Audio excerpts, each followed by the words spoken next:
ഉൽപ്പത്തി പുസ്തകം 41 38 ഫറവോൻ തന്റെ ഭൃത്യന്മാരോട്, ദൈവാത്മാവുള്ള ഈ മനുഷ്യനെ പോലെ ഒരുത്തനെ കണ്ടുകിട്ടുമോ എന്ന് പറഞ്ഞു. യോസഫ് കണ്ട സ്വപ്നം സഹോദരന്മാരോട് പറഞ്ഞപ്പോൾ സഹോദരങ്ങൾ പകയ്ക്കുവാനിടയായി. പിന്നെയും മറ്റൊരു സ്വപ്നം പറഞ്ഞപ്പോൾ അപ്പൻ ശാസിച്ചു. പക്ഷെ അപ്പൻ അത് ഉള്ളിൽ സംഗ്രഹിച്ചു.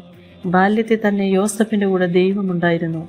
സ്വപ്ന നിമിത്തം ഭവനത്തിൽ നിന്ദിതനായപ്പോൾ, ജീവിതത്തിന്റെ ഓരോ പരിശോധനയിലും കടന്നു പോകുമ്പോഴും മറ്റുള്ളവർ കാണുന്ന സ്വപ്നം വ്യാഖ്യാനിച്ചു കൊടുക്കുവാൻ തക്കവണ്ണം ദൈവ യോസഫിനെ കണ്ടു.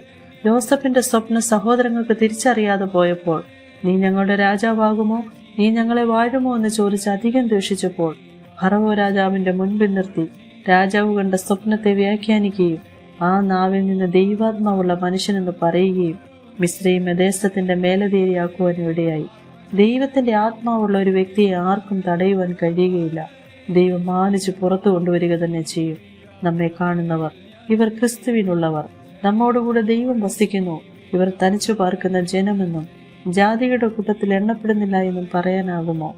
ദാനിയേലിനെ കുറിച്ച് പറയുന്നു, വിശുദ്ധ ദേവന്മാരുടെ ആത്മാവുള്ള ഒരു പുരുഷൻ ബെസലേലിനെ പേർ ചൊല്ലി വിളിച്ച് കൗശലപ്പണികളെ സങ്കല്പിച്ച് ചെയ്യുവാനും പൊന്നെ വെള്ളി താമ്രം കൊണ്ട് സകലവിധ പണിത്തരങ്ങൾ ഉണ്ടാക്കുവാനും ഞാൻ അവനെ ദിവ്യാത്മാവിനാൽ ജ്ഞാനവും ബുദ്ധിയും അറിവും സാമർഥ്യം കൊണ്ട് നിറച്ചിരിക്കുന്നുവെന്ന് മോശയോട് ദൈവം കൽപ്പിച്ചു. നാമം ദിവ്യാത്മാവിനാൽ നിറയുവാൻ നമുക്ക് ദൈവത്തോട് പ്രാർത്ഥിക്കാം. അവിടുത്തെ ശക്തിയാൽ, അവിടുത്തെ സമാധാനത്താൽ ഏവരെയും ദൈവം നിറയ്ക്കുമാറാകട്ടെ. ആമേൻ.